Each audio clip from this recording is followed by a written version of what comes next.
Hello tout le monde, j'espère que vous allez bien. Alors j'ai envie de proposer quelque chose d'un peu différent et d'un peu fun pour ce début d'année 2024 et je vais vous parler de quelques séries que j'ai regardées au cours de ces dernières années et qui m'ont inspirée, accompagnée dans l'exploration de mon cheminement spirituel et de différentes pratiques magiques. Alors je prévois de parler de quelques séries et je réaliserai des vidéos différentes pour qu'elles ne soient pas trop longues. Et ensuite, je proposerai quelques tarots et oracles que personnellement j'ai beaucoup aimé utiliser en regardant ces séries et que vous pourriez aussi choisir d'utiliser pendant que vous regardez une de ces séries ou pour explorer ou approfondir encore certaines thématiques, certains aspects en lien avec chacune de ces séries. Voilà, je pense que ça va être fun. Et pour cette première vidéo, je vais commencer avec la série Once Upon a Time. Alors c'est une série que personnellement j'adore et je pense que je l'ai regardée il y a environ 4 ans. Donc je vais parler de différentes séries que j'ai regardées dans leur ordre chronologique parce que pour moi il y a eu un sens. Mais évidemment vous pouvez regarder celle que vous souhaitez et dans l'ordre que vous souhaitez aussi, hein. Alors, Once Upon a Time, c'est une série américaine évidemment, et personnellement je regarde toujours les séries et les films en version originale, mais je pense qu'elle a été traduite et que c'est tout à fait possible de la regarder en français, donc il suffit de faire quelques recherches pour trouver cette série en français. Ok, alors Once Upon a Time, c'est une série qui évidemment parle des contes de fées. Et le concept, pour les personnes qui ne connaissent pas, c'est que les personnages que l'on retrouve dans tous les contes de fées et qui vivent dans la forêt enchantée sont victimes d'une malédiction qui a été jetée par la méchante reine dans le conte de Blanche-Neige et qui se trouvent expulsés de leur monde et envoyés dans un autre monde, là où ils ne pourront jamais être heureux. Donc là où ils n'auront jamais leur happy ending. Et ce monde, eh bien c'est notre monde. Donc voilà pour poser un peu le décor. Je trouve que l'idée est absolument superbe. Et donc, cette série est très intéressante pour revisiter les contes de fées différemment de ce que, par exemple, Disney propose. Alors, les contes de fées, c'est quelque chose à quoi je me suis beaucoup intéressée et de manière plus générale, j'ai beaucoup exploré et étudié le storytelling, donc les histoires, les mythes, les contes. Je trouve que c'est quelque chose d'extrêmement enrichissant et très intéressant parce que les histoires, les mythes viennent parler de qui nous sommes, de qui nous sommes, de ce que nous voulons et de ce qui a été inculqué en fait à travers l'histoire, à travers les générations dans notre famille ou bien la société. Et donc travailler avec les histoires, avec les mythes, permet de réécrire nos histoires et de réévaluer qui nous sommes et ce que nous voulons véritablement dans notre vie. Et donc, dans cette série, vous retrouvez de très nombreux contes de fées. Vous retrouvez des personnages de contes de fées qui sont très populaires, comme Blanche-Neige, la méchante reine, qui sont vraiment au cœur de la série. Mais ensuite, vous avez aussi d'autres contes, et certains qui sont beaucoup moins connus. Donc, il y a vraiment beaucoup à explorer. Et le fait que les personnages des contes de fées se retrouvent dans notre monde, à vivre une vie tout à fait ordinaire. Et dans la première partie, dans le début de la série, les personnages ne se souviennent absolument pas de qui ils sont. Donc c'est vraiment très intéressant de pouvoir les voir et de pouvoir aussi les comprendre différemment et s'identifier à eux beaucoup plus facilement en fonction de différentes problématiques que nous pouvons aussi avoir à rencontrer dans notre expérience. Donc il y a vraiment cette possibilité de réexaminer les contes de fées avec un un point de vue plus réaliste. Et ces contes de fées sont ont été extrêmement bien présentés parce que on n'est vraiment pas dans ce que Disney a pu proposer et qui est d'une part extrêmement édulcoré et ensuite extrêmement sexiste et euh, qui, euh, qui porte vraiment préjudice à la femme, en gros. Donc là, vous avez les personnages qui vivent dans la forêt enchantée. Donc, ils doivent pouvoir se débrouiller. Ce sont des personnages qui sont débrouillards, qui sont indépendants et qui sont, évidemment, puisqu'il s'agit d'une forêt enchantée, qui sont d'autant plus confrontés à tout un tas de challenges, de difficultés et d'ennemis. Donc par exemple, Blanche-Neige, eh bien, ça n'est pas du tout cette jeune fille qui attend son prince charmant, c'est une guerrière qui vit dans la forêt par elle-même et qui va rencontrer le prince charmant, mais elle n'attend pas ce prince pour pouvoir vivre sa vie. Vous voyez, donc la manière dont cette série est présentée vient, je pense, permettre de libérer certains conditionnements qui ne sont peut-être pas nécessairement très sains pour, pour les femmes, mais aussi évidemment pour les hommes, et donc apporter une perspective très différente. Alors, entre parenthèses, j'ai une tisane qui s'appelle La Reine des Forêts, et donc je trouve que voilà, elle est tout à fait appropriée pour parler de cette série. Et il y a des baies et il y a différentes plantes un petit peu plus sauvages. Donc voilà, c'est un plaisir. Alors ensuite, donc dans le début de la série, les personnages se retrouvent dans notre monde et ils ne se souviennent pas de qui ils sont. Et un peu plus tard, ils vont retrouver leur mémoire, mais ils vont quand même rester coincés dans ce monde avec les différents challenges que cela peut comporter. Et je trouve que la manière dont la série est présentée apporte un point de vue et une perspective très intéressante et pour moi très juste par rapport à mes propres croyances et par rapport à ce que j'ai pu étudier et découvrir dans mes recherches, par rapport à la notion de réincarnation. Donc, dans la forêt enchantée, vous avez les différents personnages qui, en fonction du conte auquel ils appartiennent, ont certains challenges, certains ennemis, certains alliés et une certaine mission, d'une certaine manière, à remplir.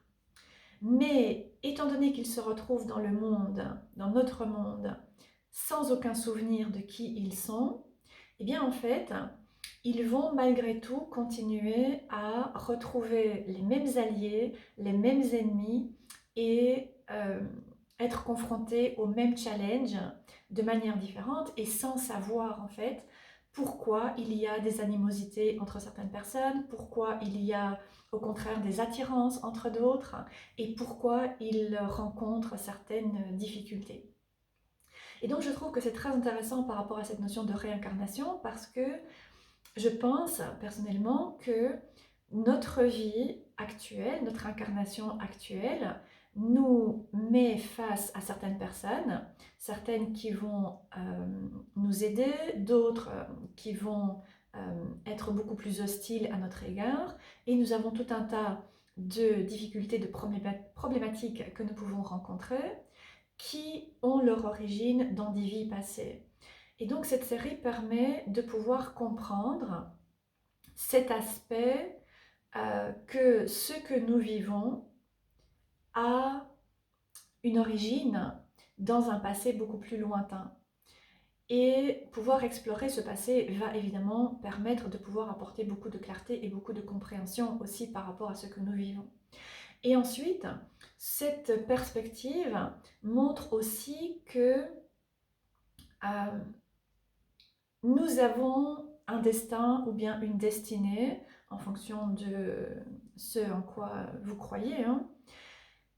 Et ça me paraît aussi quelque chose de très intéressant par rapport à une idée qui est couramment diffusée par la communauté New Age, qui est que nous pouvons devenir tout ce que nous voulons. Je pense personnellement que ce n'est pas juste, et quand on y pense, en fait, c'est tant mieux, parce que si nous pouvions devenir n'importe qui nous désirons, eh bien, notre vie serait complètement chaotique, en fait. Et je pense que quelque part, ce serait impossible de pouvoir choisir. Tandis que le fait qu'il y a une trame dans notre vie et que, voilà, il y a une histoire, euh, cette fois-ci une histoire dans un sens, voilà, pas une histoire qui nous enferme, mais une histoire qui nous guide, je pense que c'est quelque chose qui est important et qui est nécessaire. Et dans un cas un peu plus particulier, il y a aussi beaucoup de personnes qui ont tendance à dire que n'importe qui peut lire les cartes, n'importe qui peut pratiquer la magie, et personnellement, je ne suis pas d'accord avec cette idée, parce que là aussi, je pense que oui, peut-être que tout le monde peut s'acheter un jeu de cartes et réaliser l'un ou l'autre tirage, mais vraiment pouvoir réaliser des tirages, comprendre le tirage, en retirer quelque chose de vraiment clair, de vraiment constructif qui va nous aider à avancer, ça n'est pas donné à tout le monde. Tout comme pratiquer la magie, ça n'est pas non plus quelque chose que tout le monde peut faire en conscience, avec éthique, et avec responsabilité. Là aussi, tout le monde peut un peu s'adonner à différentes pratiques magiques, mais voilà, avec pas mal d'implications et de conséquences qui peuvent parfois être assez chères.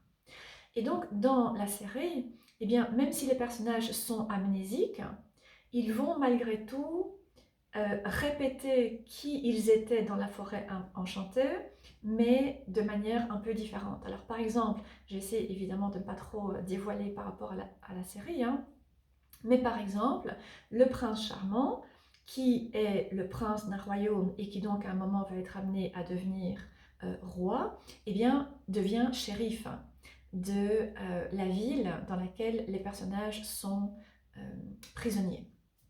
Vous voyez? Donc il y a des correspondances en fait. Et là aussi, je pense que ça permet de vraiment pouvoir comprendre cette idée d'incarnation et le fait que nous avons tous un chemin. Alors on parle beaucoup de mission de vie, comme s'il s'agissait de grandes responsabilités, etc. Mais en fait, c'est une histoire, c'est un chemin que nous avons tous, qui est prédéterminé par tout un tas de choses. Et cette série, je pense, permet de pouvoir apporter de la clarté pour des personnes qui peut-être s'interrogent et ont du mal à comprendre cette notion d'incarnation, de chemin, de mission de vie, etc. Voilà, c'est très intéressant. Ok, alors ensuite,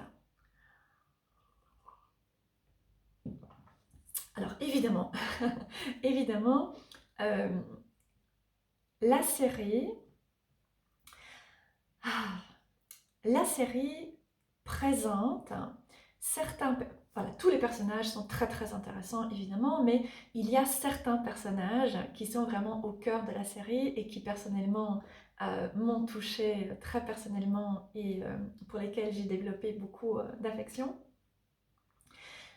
La série s'appelle Once Upon a Time et en dessous de ce titre, il y a une sorte de petite phrase qui dit Evil is not born, it is made.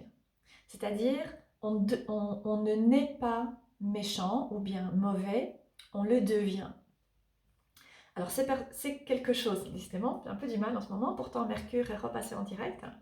Alors c'est quelque chose que personnellement, je reconnais, je pense que effectivement, je suis tout à fait d'accord avec ce fait que personne n'est mauvais de manière tout à fait intrinsèque. Il y a différentes circonstances qui nous amènent à développer certains comportements et certaines attitudes. Et donc vous avez la méchante reine, the Evil Queen, qui dans le conte de Blanche-Neige est cette sorcière. Voilà, évidemment, le personnage a été aussi fortement détourné et remanié, hein, mais elle est cette méchante sorcière qui veut causer du tort à Blanche-Neige. Et il n'y a pas nécessairement d'explication, bien de contexte par rapport à ça. Alors, dans la série, voilà, au début, effectivement, vous avez cette méchante reine qui va jeter un sort sur Blanche-Neige, mais aussi sur toutes les personnes qui peuvent être apparentées de près ou de loin à Blanche-Neige, parce que son but, c'est vraiment de pouvoir détruire Blanche-Neige. Mais au fil des saisons et au fil des épisodes, eh bien, progressivement, vous allez découvrir différentes raisons, différentes circonstances qui ont amené cette reine à devenir une mauvaise reine, à devenir cette sorcière et à développer cette obsession par rapport à Blanche-Neige qu'elle considère comme la personne responsable de tous ces malheurs et donc qu'elle veut absolument détruire. Donc tout au long de la première partie de la série, eh bien, vous avez ce contexte qui va être expliqué, comment est-ce que cette méchante reine est devenue qui elle est. Et ensuite, dans un second temps, eh bien, cette reine va être amenée à suivre tout un cheminement de réflexion personnelle, de remise en question et de travail sur elle-même aussi, pour tenter de se libérer en fait de ce rôle dans lequel elle s'est enfermée. Et donc elle va à certains moments être vraiment en conflit par rapport à elle-même, par rapport à cette mauvaise reine qu'elle a toujours été. Et ensuite, eh bien, elle va continuer le processus parce que elle va découvrir qu'en fait, elle veut absolument pouvoir récupérer ce droit à être heureuse et que ça implique de passer par une transformation. Et donc, il va y avoir tout un tas de challenges, encore une fois, tout un tas de conflits, etc. Donc, c'est extrêmement intéressant. Et donc, cette idée est vraiment très bien explorée dans la série que on ne naît pas mauvais, on le devient.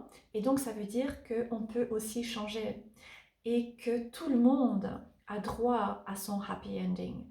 Tout le monde a droit à pouvoir être heureux en fonction de ce que être heureux signifie pour chacun. Et je dois dire que Lana Parrilla, dans le rôle de la méchante sorcière, est absolument somptueuse. Je pense que cette actrice est vraiment née pour jouer ce rôle et pour incarner ce personnage et cet archétype. Le personnage est absolument fabuleux. Les maquillages, les costumes, les grimaces, les mimiques, voilà, tout est absolument parfait. Ce personnage est une vraie petite merveille. Donc voilà, comme je disais, hein, j'ai développé beaucoup d'affection pour certains personnages. Ensuite, il y a aussi un autre personnage qui est beaucoup moins connu. En tout cas, personnellement, je l'ai découvert grâce à cette série et il est aussi devenu un de mes petits préférés. C'est Rumpelstiltskin. C'est un personnage à part entière et là aussi, je pense que l'acteur est né pour incarner ce rôle. Tellement la prestation est fantastique. Alors, Rumpelstiltskin, c'est un mauvais à un tout autre niveau. Donc, il est vraiment bien plus loin que la méchante reine. Je ne vais pas en dire plus, hein. Mais lui aussi, en fait, c'est un personnage qui est présenté au départ. Et au fil des saisons, au fil des épisodes, eh bien, il va aussi y avoir une explication de ce qui l'a amené à devenir comme il est et à développer ce rôle en fait, hein, qu'il joue de manière très consciente aussi. Et lui aussi va passer par un cheminement de remise en question, différentes tentatives de se libérer de ce rôle, de cette peau en fait, qui l'empêche de pouvoir, qui l'amène à perdre beaucoup de personnes en fait qui lui sont chères. Voilà, donc la méchante reine et Rumpelstiltskin, c'est vraiment, vraiment une petite merveille. Ensuite, Oui, ensuite. Donc cette série vient parler de contes de fées et les contes de fées parlent généralement de magie. Donc les contes de fées existent depuis bien avant Disney, hein, bien sûr, depuis quelque part la nuit des temps et on en retrouve dans toutes les cultures et dans toutes les traditions. Et les contes de fées ont plusieurs rôles. Ils nous permettent de pouvoir mieux nous comprendre. Ils nous permettent aussi de pouvoir acquérir des ressources pour dépasser différents obstacles auxquels nous allons nécessairement être confrontés au fil de notre vie. Et donc dans les contes de fées, même dans les versions un peu plus réalistes, voire un peu plus sombres, parce qu'au départ les contes de fées sont relativement sombres, comme ceux qui ont été écrits par les frères Grimm, dans les contes de fées, il y a toujours un élément de magie. Et c'est quelque chose qui est aussi très bien illustré et montré dans la série. Il y a ce côté magie, magique, que l'on retrouve tout au fil de la série, avec, avec différentes facettes, d'accord? Parce que la magie, c'est quelque chose de complexe et c'est quelque chose qui est entouré de beaucoup de préjugés, de beaucoup de clichés, de beaucoup de confusion aussi. Et une des raisons pour laquelle il y a cette confusion, c'est notamment en français le fait que la langue française soit un peu trop limitée et qu'il y ait un seul terme pour faire référence à différentes choses. Donc vous avez le terme de magie qui va faire référence à différentes choses. Par exemple, en anglais, vous avez deux termes. Vous avez le terme magic et ensuite vous avez le terme witchcraft, qui permettent donc déjà de pouvoir clarifier certaines choses, de pouvoir y voir un peu plus clair. Mais malgré tout, même en ayant des termes différents, voilà, cette notion de magie reste quand même quelque chose d'assez complexe et qui a été exploré sous différentes facettes à travers la littérature, à travers le cinéma et souvent sous des facettes assez sombres. Donc d'un côté, il y a la magie telle que la pratique la méchante reine, hein, The Evil Queen, dans Blanche-Neige, qui vient en fait d'un désir de se venger.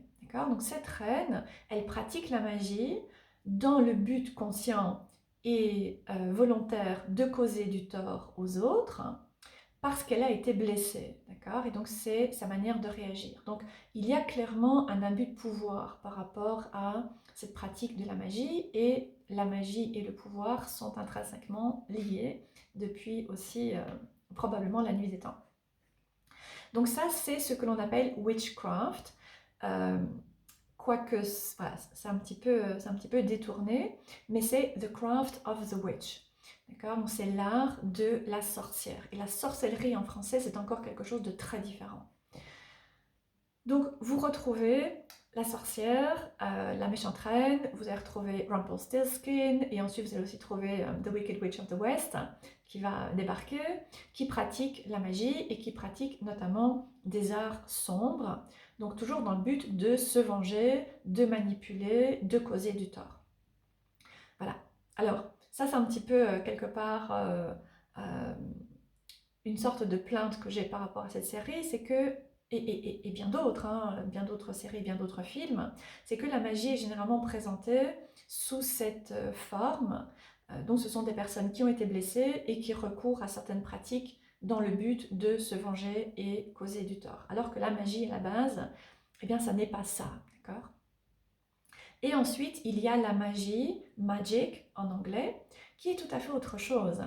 La magie, c'est ce qui nous amène à nous émerveiller, c'est ce qui nous met en contact avec la beauté de la vie, avec le mystère de la vie.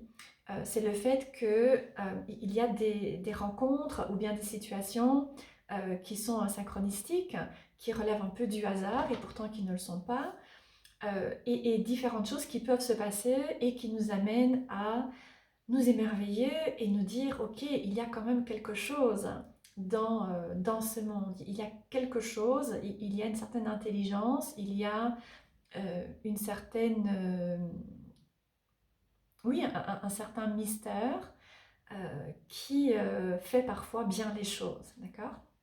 Et donc cet aspect de magie est aussi magnifiquement bien illustré dans cette série.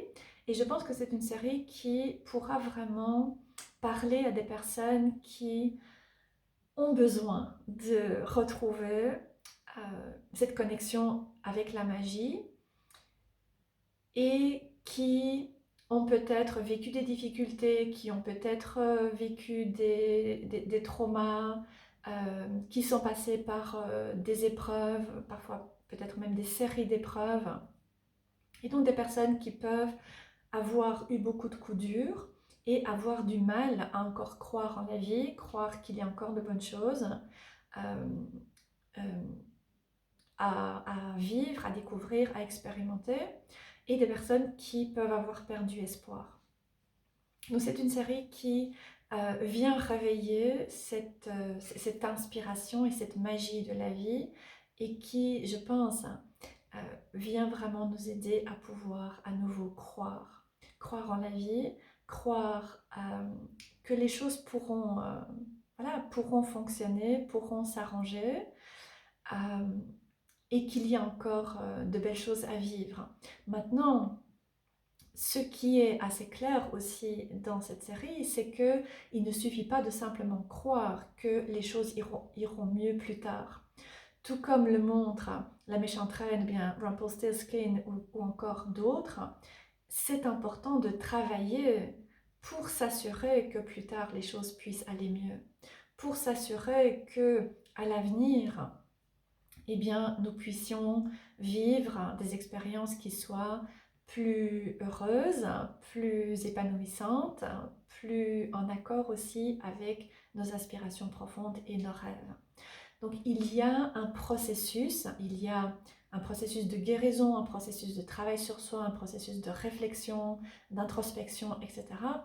Et voilà, j'apprécie aussi le fait que dans cette série, eh bien, c'est expliqué, c'est présenté euh, pour les personnes qui choisissent de regarder. Voilà, ce sont les différents aspects dont j'avais envie de parler par rapport à cette série. Comme vous voyez, je suis fan, j'adore vraiment, je la trouve très intéressante et je pourrais vraiment en parler pendant des heures. Mais maintenant, je vais vous proposer quelques tarots et oracles qui, qui me parlent par rapport à cette série et que personnellement, eh bien, j'ai de temps en temps utilisé en même temps que je regardais ou bien après avoir regardé certains épisodes.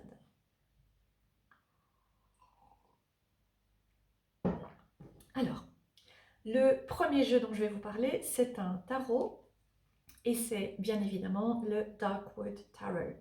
Donc le Darkwood Tarot est un tarot qui a été traduit en français, qui porte le même titre, mais voilà, il est disponible avec le livre traduit en français. Et je pense que c'est vraiment le premier jeu qui me vient en tête lorsque je pense à cette série, Once Upon a Time. Parce que ce tarot, eh bien, il est tout à fait axé sur cette thématique des contes de fées. Donc, tous les décors, tous les paysages sont dans la nature, sont dans cette forêt enchantée. Et vous retrouvez dans ce tarot différents personnages que l'on retrouve dans les contes de fées. Il y a la sorcière, il y a des chauves-souris, il y a des magiciens, il y a des loups, il y a des corbeaux, il y a des grottes, il y a des arbres qui sont animés, il y a des ombres, des fées, des petits lutins. Voilà, il y a vraiment de quoi s'amuser avec ce tarot. Donc ce tarot est vraiment axé sur les contes de fées. Donc il va permettre de pouvoir travailler au conte, travailler à cet aspect de storytelling, d'histoire, de mythe, pour réécrire notre propre histoire et en même temps nous plonger dans cette forêt enchantée, dans cette forêt magique qui est un lieu d'initiation, d'exploration, de découverte et de croissance, euh, de croissance personnelle aussi.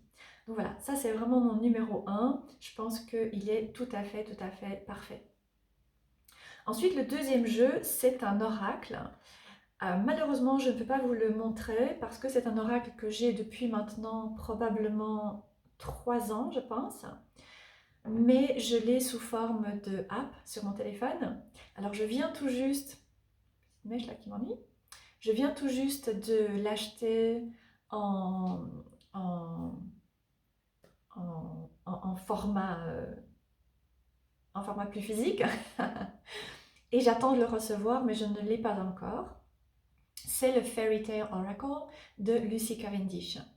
Donc c'est un oracle qui est très facile à se procurer, qui est assez connu aussi, qui est assez ancien et d'après ce que j'ai vu, je pense que c'est un oracle qui a tendance à devenir un peu cher pour l'instant. Mais voilà, il s'agit d'un oracle, donc pour les personnes qui ne sont pas familières avec le tarot, qui n'ont pas envie d'étudier la structure du tarot, eh bien pour moi le Fairy Tale Oracle, c'est vraiment le parfait oracle à utiliser pour travailler avec les contes de fées et avec la notion de magie, parce que c'est un oracle qui est axé sur les contes de fées. Et là aussi, Lucy Cavendish a fait un magnifique travail parce que vous retrouvez différents contes qui sont assez populaires, comme par exemple Blanche-Neige, comme par exemple Réponse, mais il y a aussi certains contes beaucoup moins connus, beaucoup moins populaires. Et le livre est très bien fait parce que vous avez tout d'abord une présentation du conte en question, du conte dont la carte a été issue. Ensuite, vous avez une explication d'interprétation pour lorsque la carte ressort dans un tirage. Et pour terminer, vous avez une liste de mots-clés ou bien de phrases clés qui viennent encore apporter quelques indications complémentaires. Donc voilà, c'est un superbe oracle. Et dès que je le reçois, eh bien, je vous le montrerai sur ma chaîne pour les personnes qui peut-être ne le connaissent pas. Ok, alors je continue avec un tarot à nouveau. C'est le Tarot of the Hidden Realms de Barbara Moore qui s'appelle en français le tarot du royaume caché. Alors, il ne s'agit plus d'un tarot sur les contes de fées à proprement parler, c'est un tarot qui est, par contre, toujours axé sur les fées et sur la nature. Alors, ce que j'aime beaucoup par rapport à ce tarot en particulier, c'est que le Darkwood, il est axé sur les contes de fées et la forêt magique, mais il est relativement doux, d'accord? Relativement, pas tout à fait. Tandis que le tarot du royaume caché est un peu plus sombre, je trouve. Et les contes de fées, en réalité, ne sont pas des contes pour les enfants. Ce sont à la base des histoires qui sont aussi sombres et parfois très sombres. Et d'ailleurs, la série, elle aussi, est relativement sombre et à un moment, elle va vraiment plonger dans différents aspects très sombres. Donc voilà, ce tarot, je pense, est aussi très intéressant pour travailler avec les contes de fées, avec cette notion de magie, et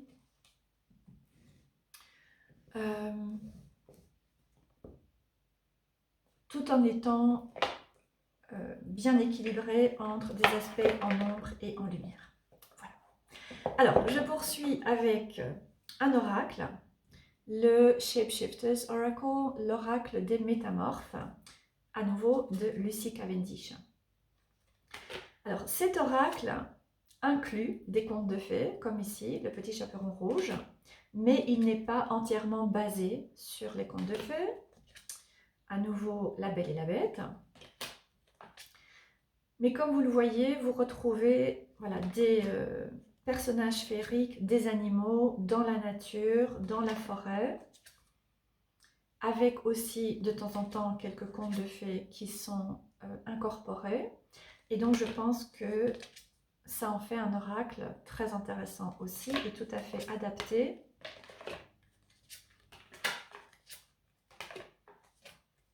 pour travailler avec cette série. Donc les shapeshifters, les métamorphes, viennent nous aider à changer, nous ouvrir au changement. Elisabeth et le lion. Nous ouvrir au changement et nous transformer, d'accord? Cet aspect de shape-shifting, changer de forme.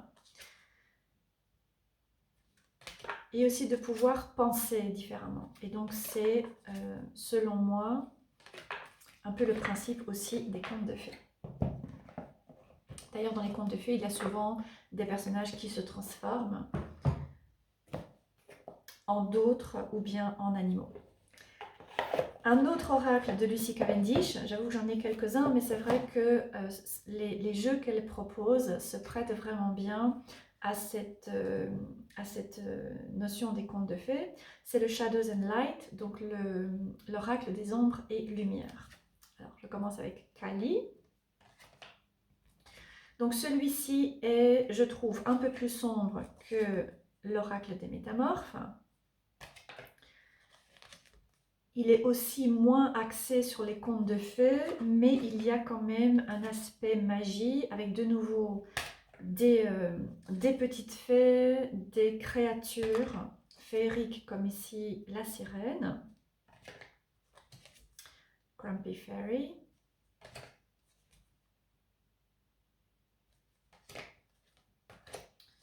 Encore des petites sorcières.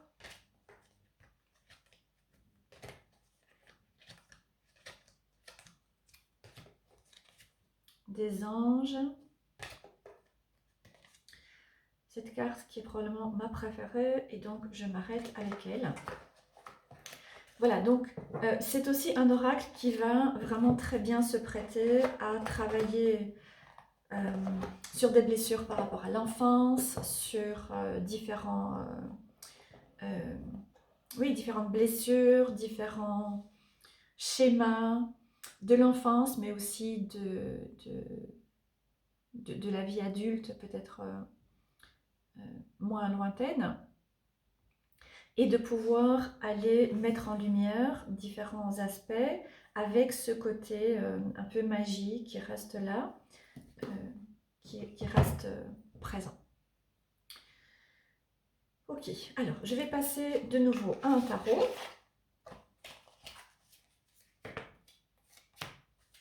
C'est le tarot Cecoli. Donc le tarot Cecoli, c'est à nouveau un tarot qui est axé sur, ou en tout cas qui a ce contexte de conte de fées, de par le style qui a été choisi. Donc c'est un tarot qui semble assez enfantin, qui semble assez mignon de prime abord, mais qui en fait ne l'est pas du tout. C'est un tarot qu'il convient d'utiliser avec précaution, avec respect, en étant dans de bonnes dispositions pour le faire, parce qu'il va faire émerger des blessures, des souvenirs de l'enfance, des choses qui sont dans notre ombre, des choses qui ont été occultées, qui ont été déformées et qui peuvent se manifester dans notre vie sous forme de peur, sous forme de comportement, de réactivité ou bien de violence ou bien d'enfermement. Voilà, donc il vient permettre de travailler à pas mal de choses. Et donc, puisqu'il est axé sur ce côté conte de fées et monde, univers très enfantin, qui permet d'aller travailler sur justement l'enfant intérieur, je pense qu'il est très adapté. Et c'est un tarot que j'ai personnellement apprécié utiliser en même temps que je regardais cette série. Alors, il me reste 3 jeux. Le premier, ou en tout cas le premier des trois, c'est le Magic of You, qui s'appelle, si je ne me trompe pas, l'oracle de la magie intérieure, je pense. Voilà. Oracle de la magie, ça me paraît tout à fait pertinent de l'inclure dans cette liste. Donc cet oracle ne va plus du tout venir toucher au conte de fées, à l'univers enfantin, à la forêt, etc. Il vient apporter une perspective tout à fait différente, mais il va venir nous aider à pouvoir retrouver la magie de la vie et la magie à l'intérieur de nous aussi. C'est aussi un oracle que je trouve très intéressant lorsque l'on a vécu des choses très difficiles, que l'on a tendance à perdre espoir, à ne plus trop croire en soi, ne plus trop croire en la vie, qu'on se dit que de toute façon, voilà, tout est difficile, etc. Et il permet vraiment de pouvoir retrouver de l'inspiration, de la créativité, nous rappeler que nous ne sommes pas ici pour simplement travailler, avoir de l'argent, dépenser, être malade et mourir. Et il vient vraiment nous aider à nous reconnecter à notre dimension magique, notre dimension divine et retrouver aussi notre connexion à l'intuition, à la créativité, etc. Dernier oracle de Lucy Cavendish, c'est le Alice the Wonderland Oracle.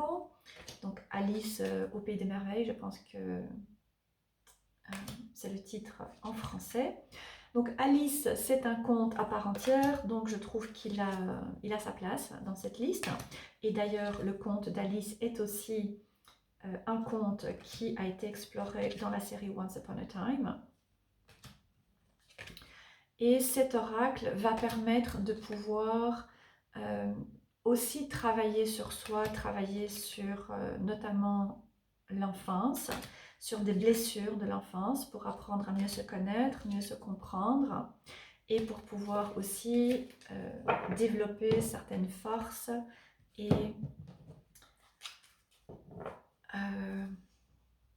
je pense aussi découvrir ou bien, oui, découvrir certaines ressources et certaines...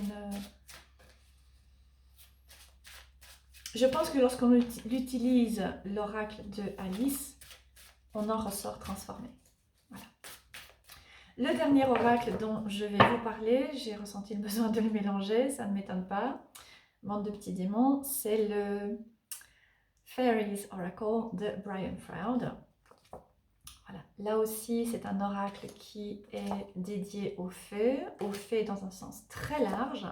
Donc c'est un oracle qui va permettre d'explorer le monde des fées dans son ensemble et qui convient aussi tout à fait à ce travail avec les contes de fées, avec les mythes.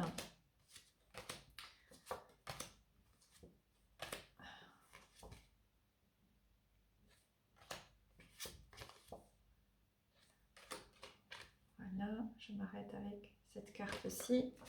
Voilà, je trouve qu'il a sa place parce que les fées dans leur essence la plus ancienne sont malicieuses, sont malicieuses, moqueuses et elles ne sont pas gentilles, elles ne sont pas toutes douces et toutes mignonnes. Et cet oracle, je trouve, illustre vraiment à merveille les fées telles que je les ai toujours expérimentées depuis que je suis petite. Et donc je pense que voilà, c'est intéressant aussi d'utiliser cet oracle pour travailler avec les contes de fées et avec la notion de magie. Voilà. Oui, voilà, ce sont mes réflexions par rapport à cette série Once Upon a Time et différents tarots et oracles qui personnellement m'inspirent et avec lesquels j'ai pas mal travaillé pendant que j'ai regardé cette série.